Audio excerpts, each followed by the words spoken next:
आपले अन्नपदार्थ खात नाही, तर आपण दुकानातले पदार्थ खातो. तर दुकानातले पदार्थ आपल्या शरीराला ते अपायकारक असतात. त्याच्याकरता आपण एक चाचणी करत आहोत. बघा, माझ्याजवळ आहे कुरकुऱ्यापैकी एक कुरकुरा आणि मी एक घेत आहे आगपेटी. ठीक आहे, आता आगपेटीने मी जाण्याचा प्रयत्न करतो.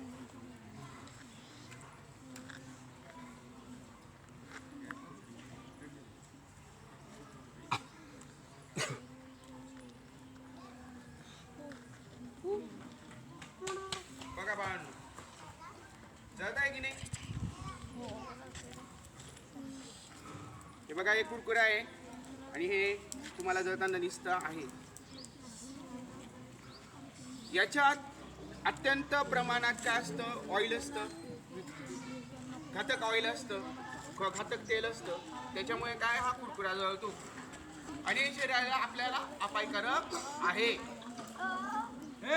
तसंच हे चटमटी कुरकुरे जे हे दुसरे, त्यांची आपण टेस्ट करत आहोत. हे जळतं का आपण चेक करू. यांच्यामध्ये ऑइल असल्या कारणाने, तेल असल्या कारणाने हे काय जळतात.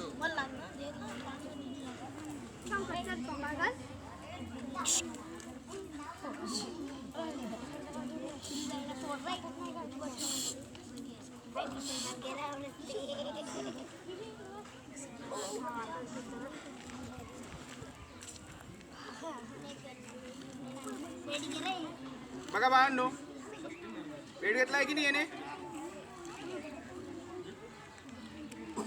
बघा,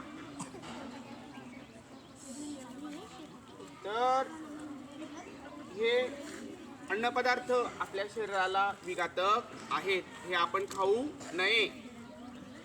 कोण कोण खाणार आता याच्या पुढं? तरी खाशील? हे एवढं प्रॅक्टिकल दाखवल्यानंतरही बघा, त्याला सहज आग लागते. कारण की याच्यामध्ये जे असतं तेल, ते चांगल्या प्रकारचं तेल नसतं. हे आपल्या आरोग्याला काय घातक आहे. तुम्ही चाव म्हणून कधीतरी खाल्लं, ठीक आहे, महिन्यातून 1-2 वेळेस.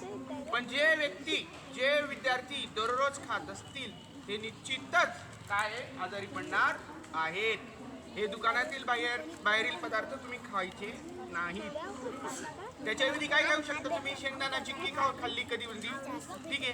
तर सर्वात बेस्ट अन्न काय? आपल्या आईने बनवलेलं नाश्ता, पोहे असो, उपमा असो, हलवा असो, काही बनवलेलं असेल मम्मीने, ती खिचडी का असे ना, नंतर मस्तपैकी आपल्या भाकरीचा काला का असे ना, तो बेस्ट नाश्ता आहे.